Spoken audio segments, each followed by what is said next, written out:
শোষণবিহীন সমাজটাকে কি হবে ইমাম সেজে সমাজেতে যদি না কোরআন হাদিস বলতে পারো উচ্চ স্বরে চাকরির ভয় করো যদি ছেড়ে দাও ওই না গদি কি হবে মানুষদেরকে ধোঁকা দিয়ে কি হবে বেঁচে থেকে অযথা বিদ্যা শিখে যদি না গড়তে পারো শোষণবিহীন সমাজটাকে কি হবে বেঁচে থেকে কি হবে পুরুষ হয়ে জন্ম নিয়ে এই দেশেতে যদি ওই ঘুরে ফিরে ক্ষমতা যায় নারীর হাতে কি হবে পুরুষ হয়ে জন্ম নিয়ে এই দেশেতে যদি ওই ঘুরে ফিরে ক্ষমতা যায় নারীর হাতে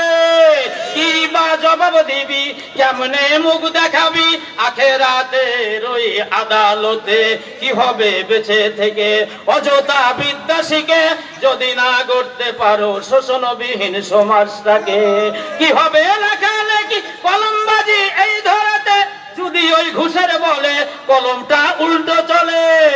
যদি ওই ঘুষের বলে কলমটা উল্টো চলে কি জবাব দিবে তুমি আখেরাতে কি জবাব দিবে তুমি আখেরাতে কি হবে বেঁচে থেকে অযথা বিদ্যা শিখে যদি না গড়তে পারো শোষণবিহীন সমাজটাকে কি হবে আকাশ ছোঁয়া দালান কোঠা বাড়ি গাড়ি কতজন না খেয়ে পরপারে দিচ্ছে বাড়ি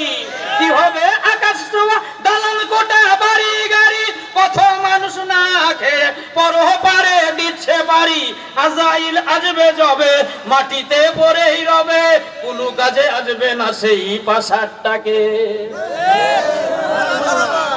ধন্যবাদ মোজাম্মেল ভাইকে একটা ইসলামী সঙ্গীত পরিবেশন করার জন্য।